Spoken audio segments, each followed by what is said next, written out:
Montauk, impressions, thoughts, anything?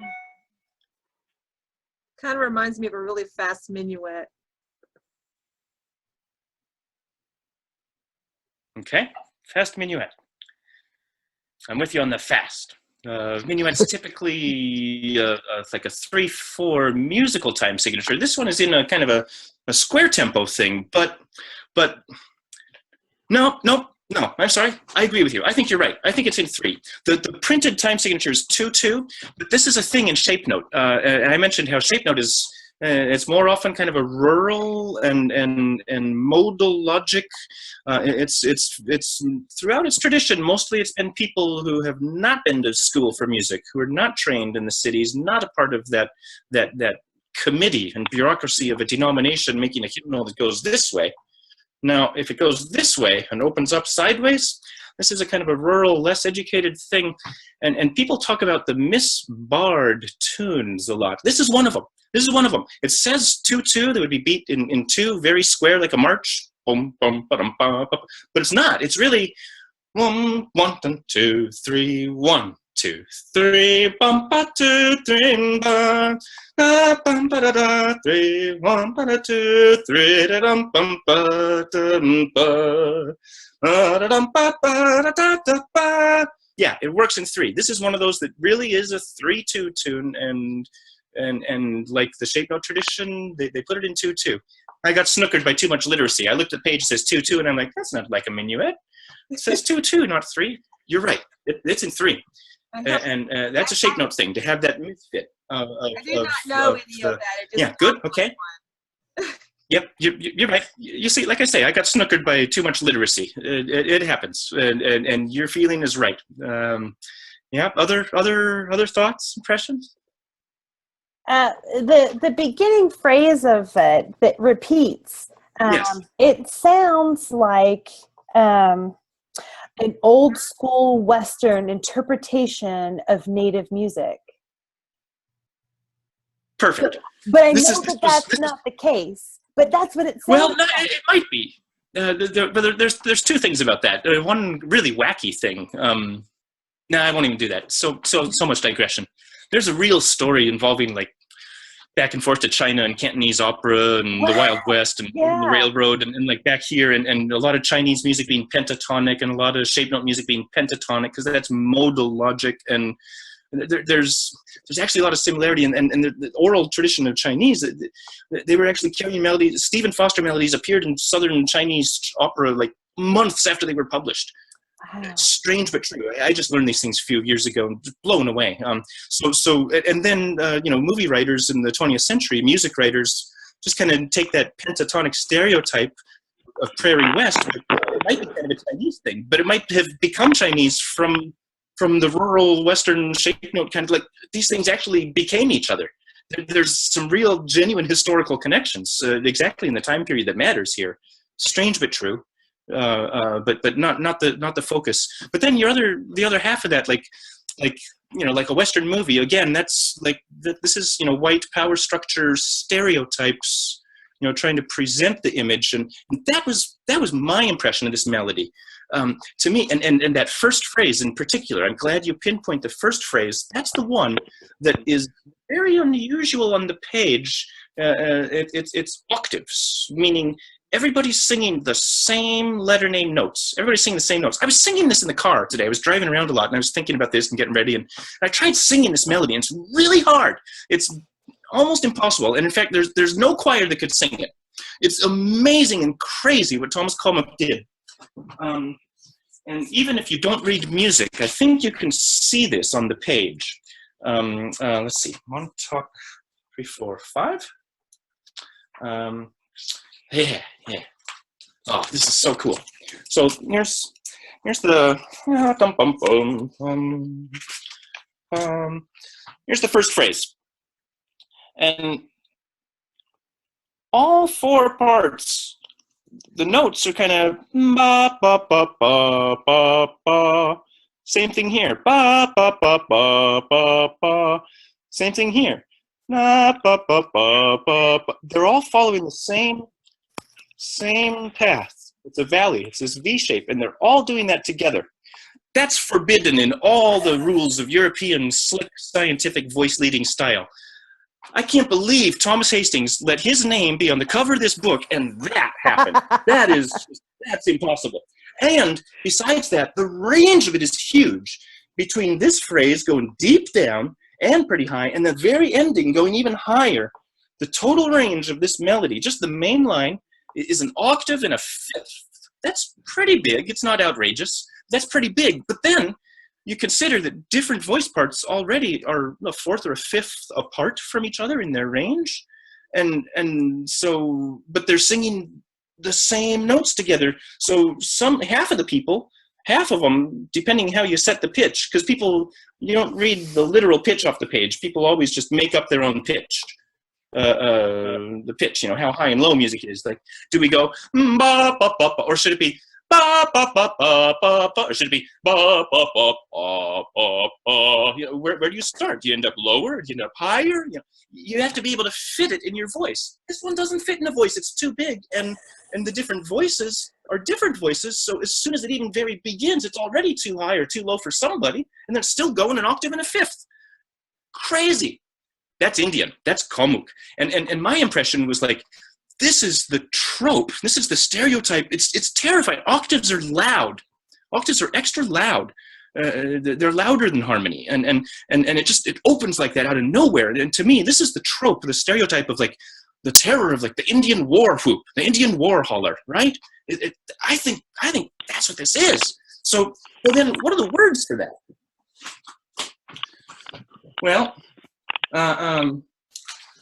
Commuck used the word strength. It's short meter. 1, 2, 3, 4, 5, 6. 1, 2, 3, 4, 5, 6. 1, 2, 3, 4, 5, 6, 7, 8. 1, 2, 3, 4, 5, 6. It's over. But he repeats the phrase. 1, 2, 3, 4, 5, 6. Because he does that so much, right? And and I couldn't sing it because I made it too high. So I have to go that low to still go ba ba. That's the challenge there. Lord, in the strength of grace, with a glad heart and free. That's his text he chose. I think from the modern sacred harp, what I might do with that is waked by the trumpet sound. Trumpet sound, right? Waked by the trumpet sound, I from my grave shall rise, and see the judge with glory crowned, and see the flaming skies, and see the flaming skies. Put a little fear in your heart, a little, hellfire and brimstone, a little bit of awakening. That's what these tunes are for. They're made for revival. They're made for camp meeting. They're made for public worship. And sometimes that's the mood the preacher wants. Funny thing is, that's a later verse. The earlier verses are a totally different thing. And am I born to die? It's a question. To lay this body down, it's a question. And must my trembling spirit fly into a world unknown? Well, okay, fine. I think there's another melody that matches that mood better. And I've used that text in settings I've made, and I choose I'll put the calm contemplative verses together with the calmer contemplative melody, and I won't use that waked by the trumpet sound and flaming skies. I won't use that verse. I'll just use the thoughtful ones. So here's another short meter tune. Short meter is 6-6-8-6. Common meter 8-6-8-6. Short meter, there's just 2 syllables difference. The first line is 2 syllables shorter. It's 6-6-8-6. That's short meter in hymnody. Hymnody meter, counting syllables. So there's another Commuck tune. in short meter that is in my set that I love. It's Muncie. Here we go. I haven't read any of my quotations, and I see the time approaching, running out. Horrible. Okay, Muncie.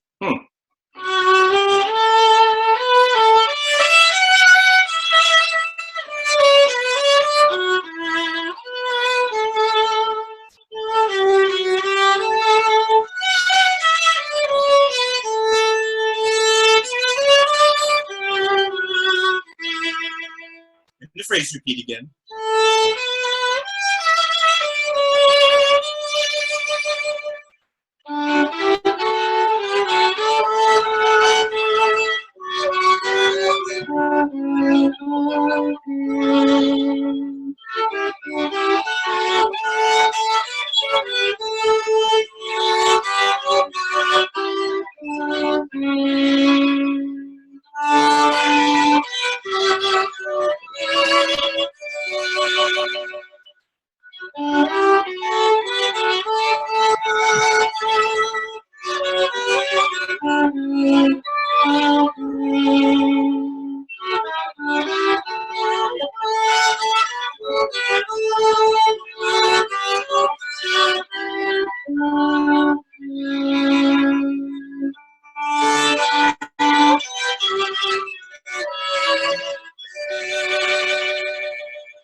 Those are exactly Commuck's notes. I just selected the ones I thought would really, work.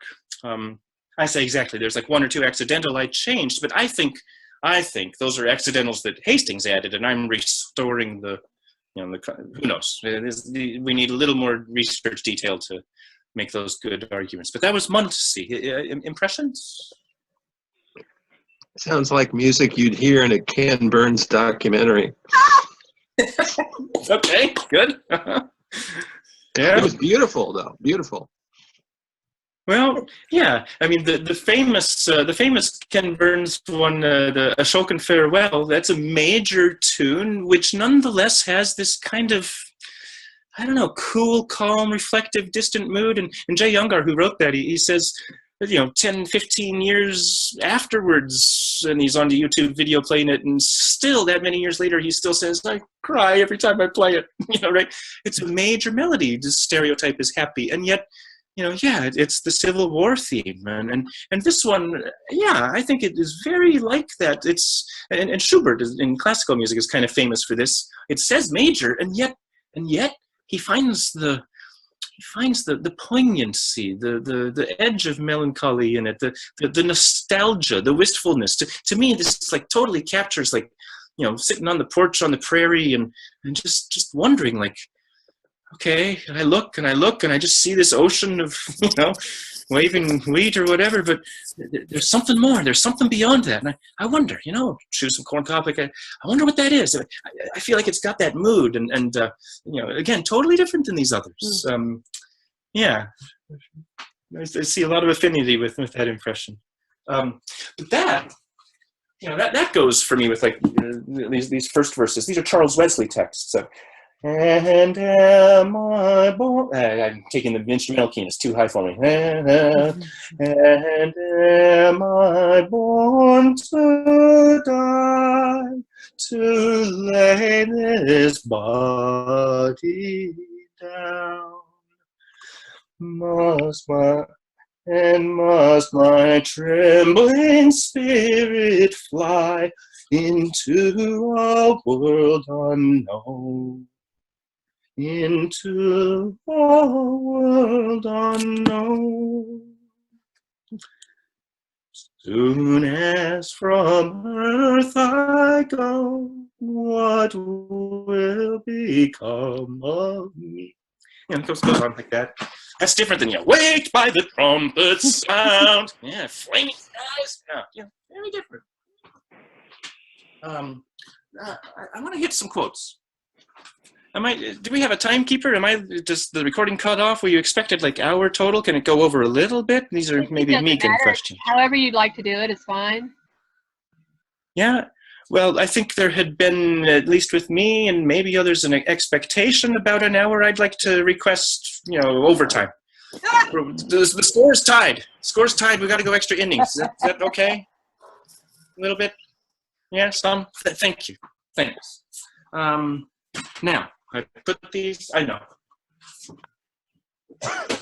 Okay, so there's a lot written, and I understand that you're going to have a visit in this same platform from Joanna Brooks, who has been a very vigorous and meticulous researcher. Wow, she reads a lot and makes big books, and she's cool. And we had a little bit email correspondence 6 years ago when I started this research myself, and she'd already been publishing, and she was very sweet, very nice, and you'll love it, I'm sure. I haven't been in like live talk with her, but I'm sure she's very sweet that way as well. She already is in writing, and I'll try not to steal her thunder. You know, some of the best soundbite quotes about the widespread network of Indian singing and a common sort of Indian lingua franca amongst different groups and different places, found in this sort of common language of Christian language in Hymnody. Some of the best sound bites and best just covering the territory is by her. She's done that. You'll hear about it from her. And what is lesser known is what happened in between then, in between Occom and Joseph Johnson and the Fowlers, David and Jacob Fowler. In between them and you know, the Wheelock School and their students, with one exception. I'm going to go back to Occom family and just make the point that this is not only a students of Wheelock thing. Immediately and already prior and before, there was not only Indian singing, as I alluded earlier, that there always has been, and with dance, but also even before Wheelock School. You know, however we may feel about him, you know, he's a complex character, and you know, I understand. So it's good to know that you know, he's not the only source. There was singing of Christian English language hymnody among the Indians, Algonquian language culture group Indians in New England. Plenty of this hymnody, even before Wheelock. Evidence and publications are out there. I'm not going to focus, but it was there already, and even in the heyday of Wheelock and such, there were others. I want to just tell this kind of story here from Samson Occom's Joanna Brooks's book, right? I mean, we call it Joanna Brooks's book, but she's the editor. This is Samson Occom's book. This is the collected writings of Samson Occom. Thank you. And Joanna Brooks is a wonderful editor of this large tome. I mean, this is a big book. Go Samson, you know, love it. And I put out the bookmark right there, but I think it was 124. Okay. Yes. Okay. So this is Samson Occom doing as he did very often, sort of ferrying groups up to Brothertown, but he hasn't made the move yet. He comes back, and then he brings another group, and he comes back, and every time he's like preaching and fundraising, just like he did in England. He does it like again and again for little groups to get their money to make their move to Brothertown. And this is 1784. He's describing, it's in his journals and diaries also, but this is a letter to Solomon Wells. And he's describing, this is a trip with himself with his daughter Christiana, who's married Narragansett Anthony Paul. And there's brother my ancestor. Yeah, my ancestor, Christiana. Yeah. Excellent. And well, this is their move. They went first to Saratoga, and then joined up with Brothertown eventually. And this is as they're on the sloop, the Victory, from New London to up the Hudson a ways, and then New York City and Albany. They start hitting land and going into churches and preaching and fundraising. And here's Occom about that trip. Also, the mother-in-law, the Narragansett mother of the Pauls, was on this trip. And I think maybe a couple other people, and it's important to understand who these all are because of a comment here. Occom writes, I had a very agreeable voyage to the westward. The Indians I went with were treated with all kindness and friendship, and they had help in many places, especially at Albany. I never did see the Dutch people so pleased with any Indians they ever saw. The Indians that were there were all good singers. Now, I just listed who all these people were. Occom went to Wheelock's school. Maybe Christiana for like a couple of months. I forget. I didn't look up the lists before coming here, but none of these others did that. None of these others were Wheelock students. But Occom makes the statement, they were all good singers. What do we have here? We have Indians teaching Indians. They've taken this English language Christian thing, but they've taken it, made it their own. They're teaching each other. They're sharing it with each other. They've made it Indian. It goes on. There's more detail. The Indians that were there were all good singers, in psalms, hymn. These are the things that are in the hymnody meters that I've been talking about. But it goes on. And anthems. Important key word. And the people would have them sing every evening and wanted to have meetings almost every day. And I preached there 5 times, and once in the new city, that's Troy, 9 miles above Albany, and twice in New York coming back. Okay, so this is the Occom family singers, just like the Von Trapp family singers. They're making their escape from the oppressive empire. The Von Trapps are getting out of Austria when Hitler's storming over. But here's the Occoms getting out of New England, getting away from the fire water and the land grabbing. And how do they do it? By singing. Same story, right? And it worked. It worked for them too. They made their escape, right? Got to Brothertown. And not only psalms and hymns, but also anthems.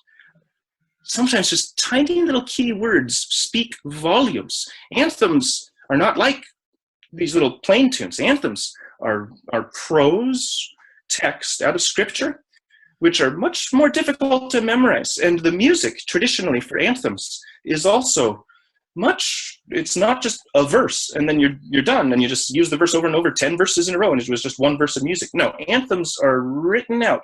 So if you've got like a bunch of text, you've got a bunch of music. Anthems are fancy. Anthems are showpieces. Anthems are the final exam after you've had a singing school. You start with plain tunes, and if you've got a good class and you're lucky, you might make it to anthems. Now, we haven't found any written music from that time. This is all memorized. This is amazing. I mean, he says they're good singers. This is an understatement. This is incredible. Travel and sing night after night after night, and everybody thinks it's great, and they make their money and they make their voyage on it. And it's not just plain tunes; it's anthems. Wow. Okay, and obviously, not Wheelock students either. So this is a broader Indian thing. Powerful quote. But then we kind of lose the trace after the founding generation. There, that was 1784. But what I've been working on a lot is finding other traces in between. And so, for example. Joseph Clark. Joseph Clark is a Quaker, and in 1801, he visits Brothertown, and he says on the first day, that is Sunday, Quaker jargon, when our meeting for worship with the deans, when our meeting ended, I went with J. Dean to the Indians' place of worship, where the ceremonies of a funeral were about to be solemnized. The coffin was placed about 20 yards from the house, while the congregation remained within. One of the Indians, named David Fowler, okay, so this is our group. This is Samson Occom's brother-in-law, the Montauk Indian, of the leading family of the Montauk. Samson Occom married Mary Fowler. David and Jacob were her brothers. When Occom refers over and over and over in his journal to Brother David, it's not just, the Christian brother this and sister that. This is his brother-in-law, David, right? And I love that, here it is, 1801, 9 years after Occom's death, we get this next little contact point in the white folk literature with David Fowler, no less, center, strong man of the community. One of the Indians, back to Joseph Clark, named David Fowler, appeared in supplication, in prayer, after which the whole assembly sung a hymn in the English language. And he gives a quote from it.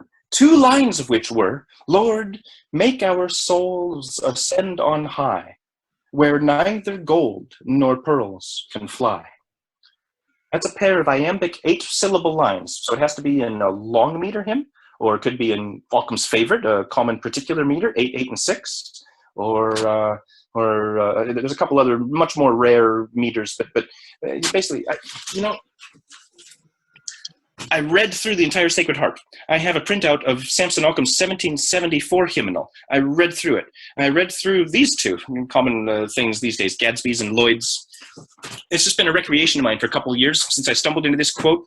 Those lines do not appear anywhere, in any other literature. If you do a Google search, what you'll find is what I'm reading you, Joseph Clark in Brothertown, Friends Miscellany. Lord, make our souls ascend on high, where neither gold nor pearls can fly. Very nice pair of lines. Really evokes a lot of scripture out of Matthew, and really clear language. Keep not your treasure on earth, where moth and rust and will corrupt them. But I mean, those are hymn. That's a hymn text. That's great. It's great poetry. It wasn't Isaac Watts. It wasn't Charles Wesley. We don't know. It seems maybe likely Indian. We know several of them, poetical writers, Joseph Johnson, maybe Fowler's, certainly Occom. I would love to source that. I would love to stumble into that somewhere on group sourcing. Find it. Lord, make our souls ascend on high, where neither gold nor pearls can fly. I've got 100 hours into or more looking for that. Nothing. All right. The next day, I paid a visit to David Fowler. Upon entering the house, my attention was first attracted to a shelf containing Cruden's Concordance and a large folio Bible. This fancy education and learning. This is like, the pastor's office, right? I mean, smart dude. In orature, in Indian tradition, in agriculture, and in white European English and Hebrew and Greek. He's got a concordance. Literacy, amazing. This is like so typical of these Brothertown founders. For like what is like makes them like heroes for me. This just seemingly effortless, on average, like just profound multicultural fluency. Just amazing. Seems so common. I have a question. Do we have any idea what happened to? I know Occom had a huge library. There were comments about that from people who had visited. Right. Do we know what happened to his library? Did it go maybe to David Fowler? Great question, and a thorn in me. I just don't know, and there are scattered writings and scattered comments, like in Love 1899 and some other places where people sort of make guesses and comments, and just don't know. It doesn't seem clear even that it got out of New England. Some of them have ended up with Connecticut Historical Society. It seems like it got scattered. Samson Occom's in particular. A couple items have been identified in various places. It seems like some of it ended up in Dartmouth, through Wheelock. I don't know. We don't know. Really, unfortunately, yeah. The other point I want to make from that Joseph Clark quote, the whole assembly, again, we're not talking about Wheelock students, and this is 1801 already. Guy's been dead and they've been moved away. Who could be a student? But the whole assembly sung. The Indians are teaching each other. This English language tradition has been taken and made Indian. They're teaching each other. They made their own. They're making their own words here. It doesn't exist in the white European literature, right? So I mean, it's an Indian thing. Okay. I make the analogy with archaeologists when they find an iron kettle or a copper kettle in a campground site. And the campground site has every sign of other Indian technologies and tools and ways of life, and it has Three Sisters corn, beans, squash inside it, and they're on the move and going to the clam beds, and then they're going somewhere else and going here, and it's a part of Indian way of life. And yeah, the material might have been traded from Europeans, this iron, this copper smelted and refined and all. Maybe this is a European material in those years, but it's an Indian kettle. It's a part of totally taken into Indian life in a community of Indians. I think Christian English language hymnody for the Brothertown Indians is very analogous to that. Yeah, it's a European material. It's been indigenized. This is Indian practice. And these little comments about the whole assembly sung it, the things like that help emphasize that point. So I love when people's reports have just little observations like that. I'm going to skip Dorothy Ripley. What a shame. 1826. Dorothy Ripley's 1805, same year. So I'm missing a little bit 18 teens. I think I have another that hasn't made it into this paper yet. But for the moment, it's a gap still. 1826. 1826, New Stockbridge in Oneida Territory in New York State. Again, a Quaker traveler visitor. Some of the overseers, superintendents of Brothertown were Quaker. There was a Quaker Indian Committee in New York monthly meeting, and they had some contact for over decades with the Brotherton in New York. And so a lot of what's on record is found by going through Quaker sources. It's a good source to mine. This settlement, 1826, this settlement of the Stockbridge Indians, we understood, had been of late years greatly reduced, nearly 1,100 of them having emigrated to the west of this settlement near Green Bay. So Shillitoe is reporting, the second immigration already underway, and so there's just a smaller group behind. And he describes his lodging, and then kind of helpful to understand Quaker culture. They don't sing. In these years, they had no singing. They're sort of like group mystics. They would just gather and be quiet and wait for spirit to move. When spirit moves someone, they stand up, they speak. Could be anybody, no particular appointed minister. And they speak, and that's the spirit. And we needed to hear that. Okay, we needed to hear that. Thank you. You ponder and absorb. What does that mean? And silence again. And John Woolman in Revolutionary era was out and met some Delaware Indians who were already out in Ohio, and they sat together and worshipped like this. And afterwards, the chief there was with Woolman there, just kind of nods his head, and he says, "Very good. I like to listen to where words come from." They had just been sitting together in silence, but they all found it a very satisfying worship together. And the Delaware Indian comment was, "I like to listen to where words come from. Thank you." I love that little comment, Indian impression of Quakers. So here's the Quakers visiting 1826.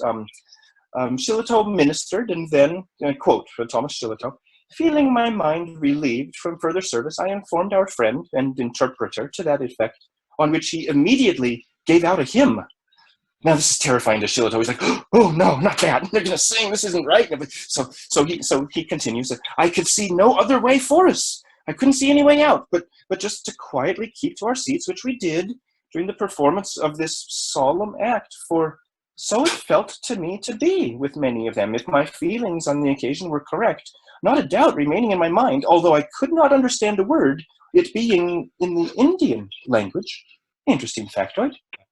There he is in New Stockbridge in 1826, and they're not singing in English language. They're singing hymnody, but verses and lining out the hymns. It's very clearly hymnody, but the Indian language. I hate those quotes, like the Indian language, as if there's only one.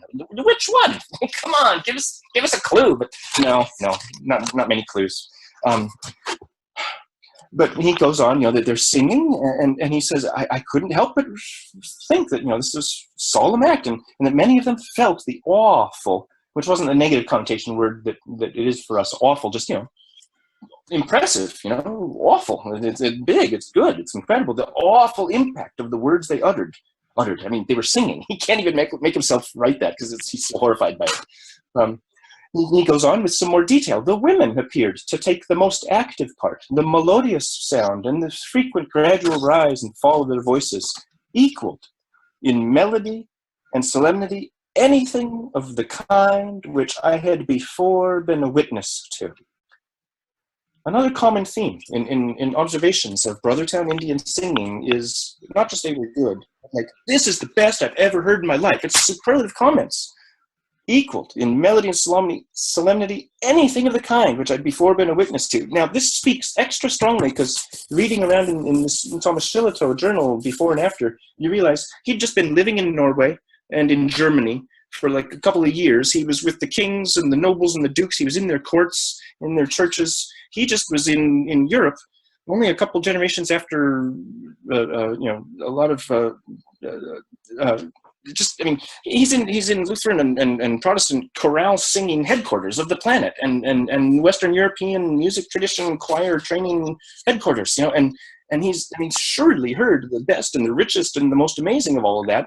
And he comes back from that, and he's out west of the Appalachians, and he hears the remnant of, after people have already been moved, their second move, and most of them were in Wisconsin, and just some of them were left behind. And he says, this equals anything I've ever heard anywhere.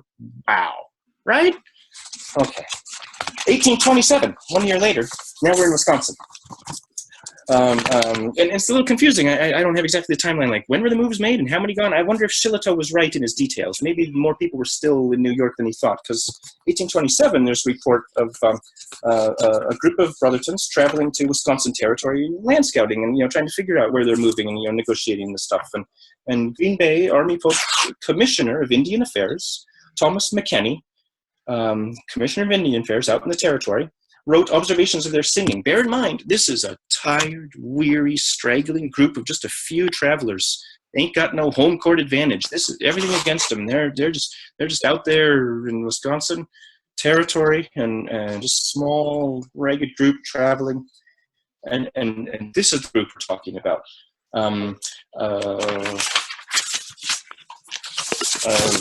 Venables, that all detail, blah, blah. Venables, I should a little bit. Victim versus Victim. This is the title of an article.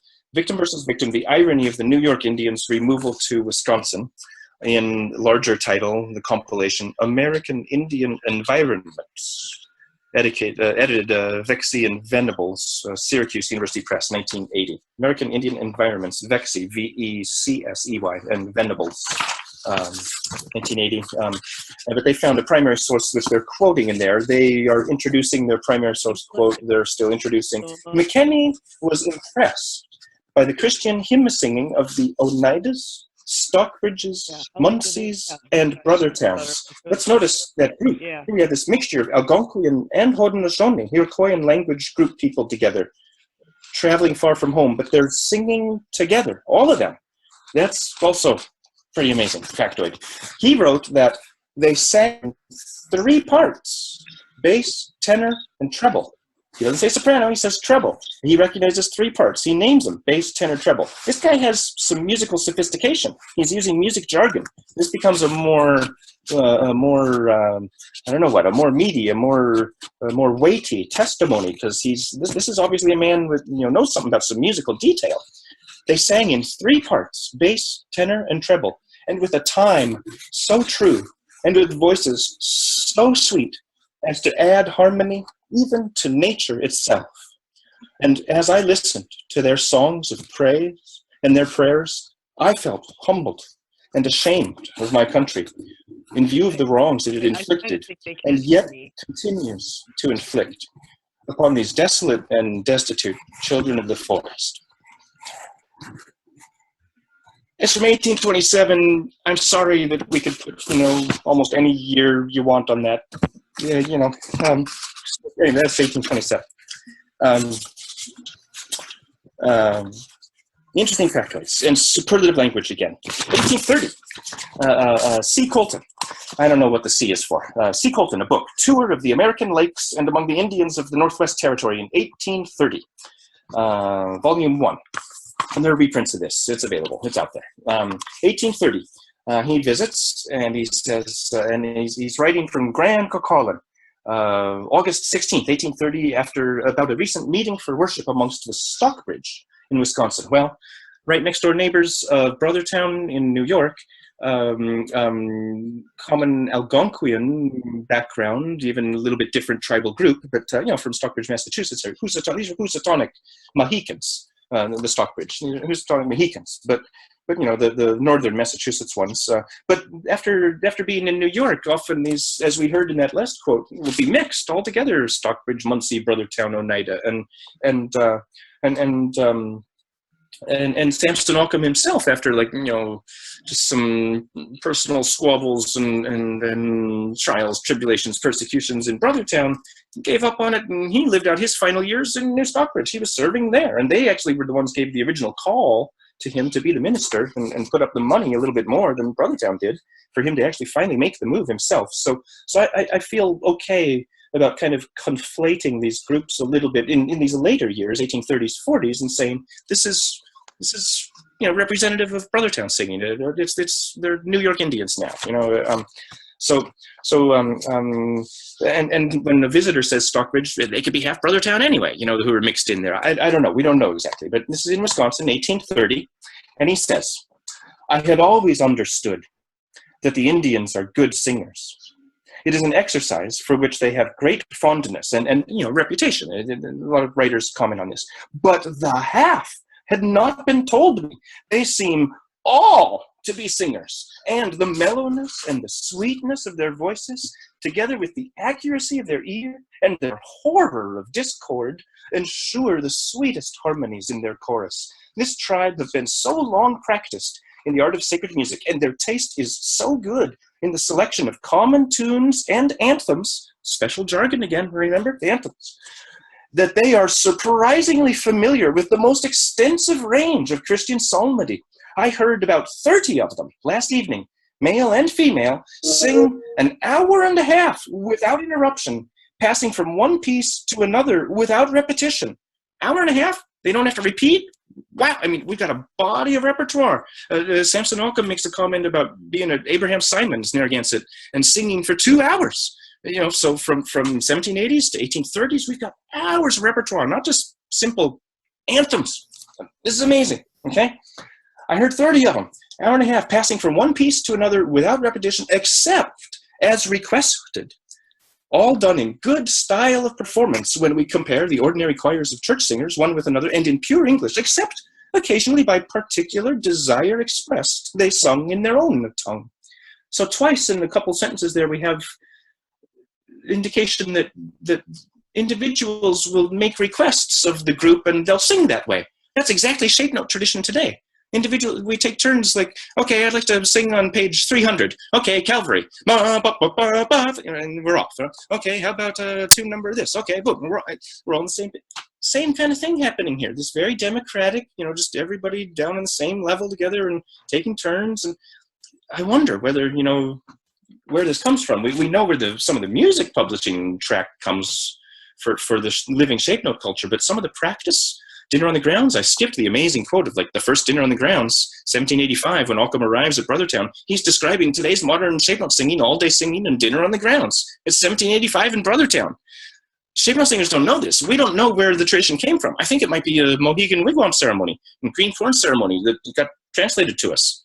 You know, and here's more details that are in common with today's shape note practice. Interesting. Except, you know, by particular desire requests, by request, they sung in their own tongue. They have many psalms and hymns translated into the same meter. This is hymnody meter. Now we've understood that a bit. You'll understand this. So that a part of the congregation in public worship, for whom it is more convenient, sing in their own language simultaneously with those who sing in English. So these translations not only translate, but they keep the same number of syllables, with the same emphasis on the syllables, so that it works out. And they can sing together to the same melody because they match the hymnody meter. This is sophisticated work. Indians, go. All right. They have many psalms and hymns translated into the same meter, so that part of the congregation in public worship, for whom it is more convenient, sing in their own language simultaneously with those who sing in English, and all without confusion. You may recognize those who sing in English or Indian by the movement of their lips. It seems impossible for Indians, when they sing in chorus, to avoid a simultaneous movement, which is never executed in churches of white people, where all the congregation unite, and not always in choirs that have had the best opportunities of being trained. This unerring exactitude of movement must be owing, I think, to a natural superiority in the quickness and nicety of their musical perceptions. I was compelled to award these Indians the palm over the ordinary performances of Christian psalmody among the whites. You don't find lukewarm comments. It's always like superlative. You know, I mean, 1830s. 1840s. From Henry Coleman, Recollections of Oneida Indians. Well, okay, so I make my same analogy arguments. They were neighbors, they all became New York Indians together. Well, these are more different. These are Iroquois, Haudenosaunee language culture group. That's really different. But at the same time, Christianized and also singing in their own Indian language and in English and doing it together. And Henry Coleman, 1840. church services conducted in Oneida and Mohawk dialects of Haudenosaunee. And quote, no, I'm sorry, I'm introducing. Visitors, oh, there's like quotes within quotes. I can't figure it out right now. It's sourced. I'm sorry, this is sourced. I'm quoting. Visitors often noted the Oneida love of music and the impressive choral work in the churches. They were great lovers of harmony and sang beautifully, wrote Henry R. Coleman, who was at Oneida West in the early 1840s. And quote from Coleman continues, often employing themselves in writing music by note. Writing. Now we have, we're beyond like the orature and into literature. Writing. 1840s. It's not a coincidence. In the published record, 1845, Thomas Commuck comes out with this shape note tune book, seemingly out of nowhere. There's like been nothing since Samson Occom was doing poetry. And then 70 years later, Thomas Commuck. Well, when I stumbled into that, I was like, that doesn't come from nowhere. This is a community singing tradition. There's a community here. I'm going to find it. It's been 6 years, and I've found, just these things in between. Every 500,000 pages reading, I find like a little sentence, a paragraph like this. And foolish me, 6 years ago, I go to the Brothertown Indian website, wasn't much there. I thought, they're just doing this to satisfy some BIA criterion, and it's abandoned, nothing going on here. And I went my other way and check other sources. Meanwhile, I think I check it off my head, done. And meanwhile, it's exploded, and there's so much there, so rich. Thank you all, and right up front, I forget if it's there or in blogs from Brothertown Forward people, but there are available quotes now that are just like these kind I'm collecting. But this is even better. It's exactly 1845 from Miller, Weston Gage Miller, 30 years in the itinerancy. And he's describing his first Sabbath as a lay exhorter, preacher, minister with the Brothertown Indians, specifically in Wisconsin, April 4th, 1845, the year of Commuck's tune book. And he says that the chapel contained rude seats that would accommodate about 150 persons and furnished standing room in addition for 100 more. So 250 maybe. He continues, next paragraph. The chapel was packed to its utmost capacity. So we really have 250 at least. Opening the services with great perturbation of spirit in the presence of so vast a crowd. He hasn't actually been to seminary, and he's kind of terrified. Like, I'm supposed to be a pastor now. I'm leading. He's like, So he's terrified. And he says, opening the services with great perturbation of spirit in the presence of so vast a crowd, I proceeded with difficulty until the people arose to sing. Instantly, I was at ease.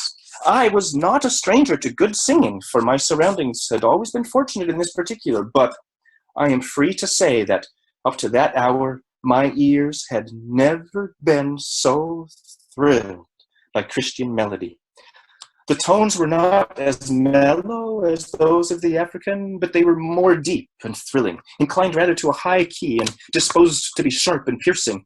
Yet the voices of the vast congregation swept through every note of the gamut with equal freedom. I was thoroughly entranced, and on coming to myself, I found my perturbation had left me, and my soul was on a plane with the responsibilities of the hour.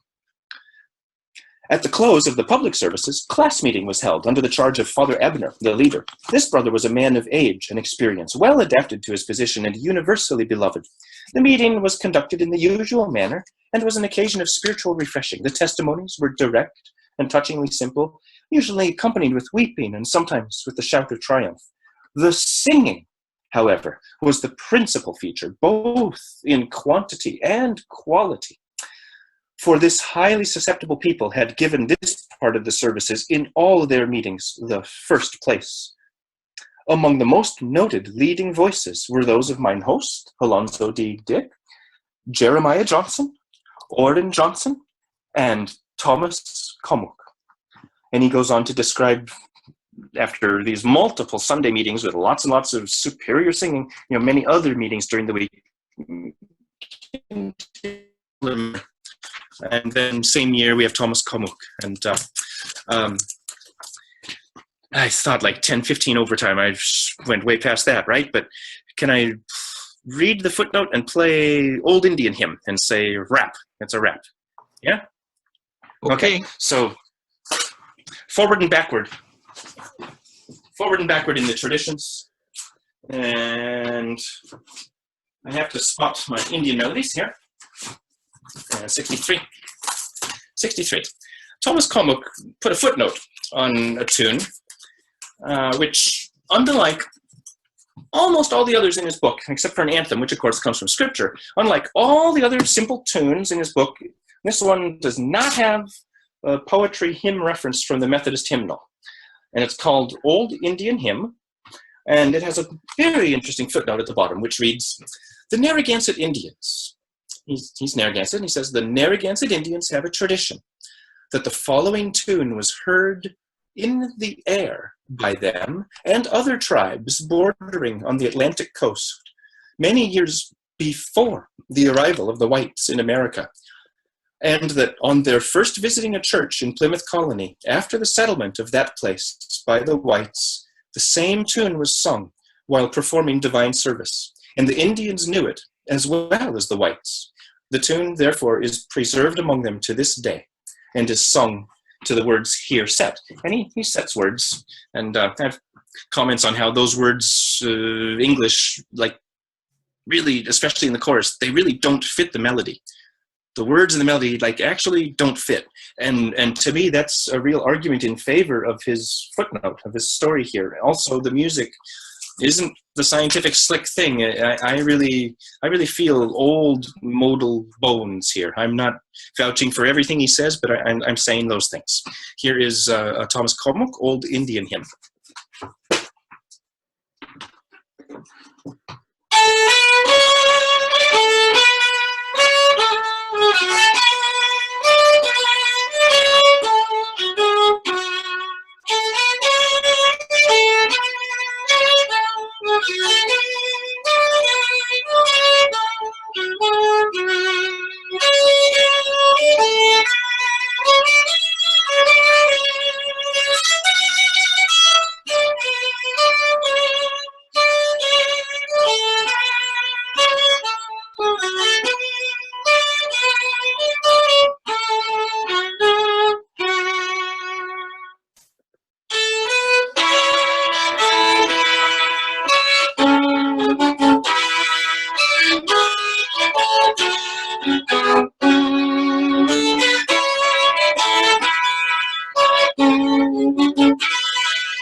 So there's my continuity, maybe to 1600 or earlier, through founding generation, Brothertown Indian Nation, filling in the gaps. From there to Thomas Commuck, and finishing with his Old Indian Hymn there, 1845. And then after that, what happened?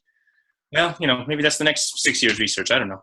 Or maybe you'll get yourself to a singing and you'll answer the question with today's Shave Note singers. I don't know. Thank you. Thank you. Very good. Thank you. I have a quick question. Sure. Uh-huh. You had mentioned the tunes were in shape notes, and I was wondering, you had talked about anthems being much more complicated. And my question is, were the anthems also in shape notes? Yes. Okay, thank you. And, for example,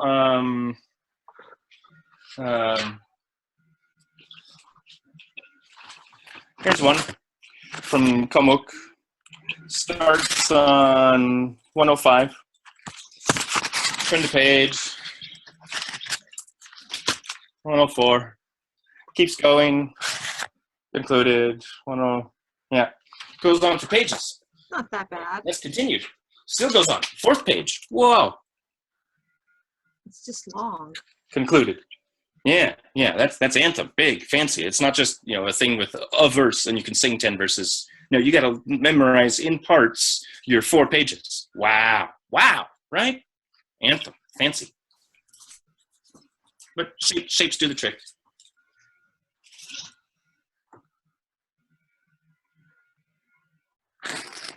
Are all the shapes the same? I mean, are they all the same 4 shapes? Yeah, that's a trick. There are actually many different shape note systems that were invented all throughout the 1800s. It's just an American thing, and not really other places. This is a totally different thing than the medieval kind of shapes that meant rhythms. These are shapes that are an American invention from around 1800 and represent pitches, so solfege syllables, the ladder of do, re, mi, fa, sol. And all the early systems used 4 shapes. There's music history reason for that. The 7-shape system, that's actually do, re, mi, fa, sol, la, ti, do, just like Sound of Music. That was actually invented in middle 1800s, popularized by Pestalozzi. It's called Pestalozzian solfege, this Italian and European thing. Just the shape note singing, the New England singing school style, these things were already happening before that with an older style of musical solfege that didn't have all those syllables. They didn't have this modern tonality thing going on. They had this older modal thing going on, and 4 shapes were just kind of the tradition to get through modes, and the shape note singers are sort of like a living dinosaur that keep alive this old-fashioned system, and later shape note books that have actually 7 shapes and are a little more modernized in their idiom are kind of halfway toward in their music style, or like halfway toward 20th century gospel tunes, and that they're on their way marching forward through tonal styles. But the 4-shape books and even today's 4-shape singers are aware of themselves as sticking with an older musical style, and they're proud that they have only 4 shapes instead of 7, and they're keeping up these older traditions. And Commuck definitely is in that camp, as far as we can tell, reading between the lines of whatever Hastings did, which we can't tell exactly. That's another, a whole other project, like disambiguating Hastings from Commuck in that book that has unbelievably both their names on it. Wow. Long answer, but from shape note and music theory perspective, like all of that is the answer together. Sorry, thank you. Thank you. Okay, I have a question. Yep. Does it mean that we would not be able, if we're like learning modern shape note, which I'll be going to St. Louis and joining a group.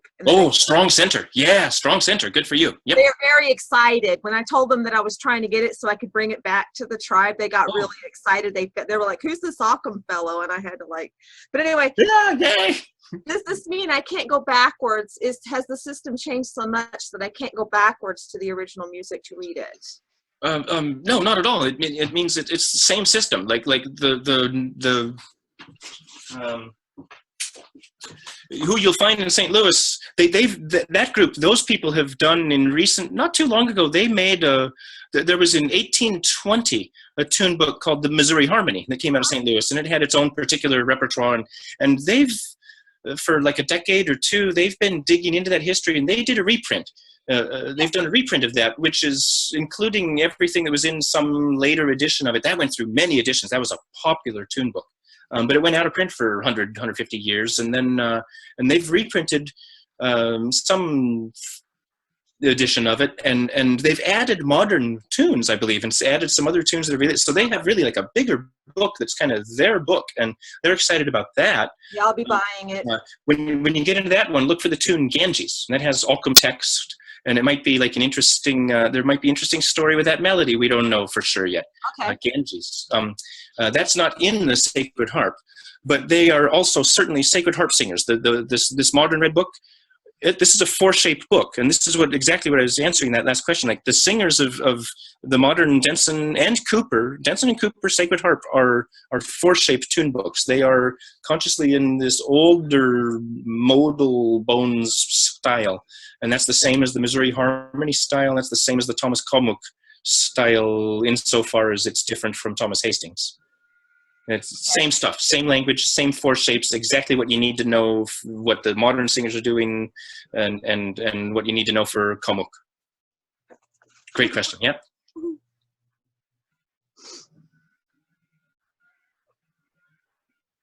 I don't know, yeah, other parting shots, whatever, anything? Thank you very much, Gabriel, for sharing what you have. Sharing your enthusiasm and your passion. You're very, very motivational, to say the least. And thank you very much. Very, very welcome again. I'm really honored to be here sharing with you, and I think it's not my passion or motivation. There is just a wonderful, rich, lively history and tradition of Brothertown Indian singing, and I'm just sorry it took us so long to. It was actually literally stumble into each other on the web, and to make this happen. I'm underpublished. I should have more of this like out there, but even if I did, it would be some esoteric academic thing, and I'm really glad to make this contact and to share. What isn't even mine, a lot of it, it's really of the shape note tradition that I also, sort of inherit from and I'm grateful for, and the Brothertown traditions that are also just, rich and we all can gain from. So thank you again. Okay, so I guess this means that we all need to be signing off. Well, I don't know. We have to say good night. That's a beautiful, 10 seconds ago stop recording point, or edit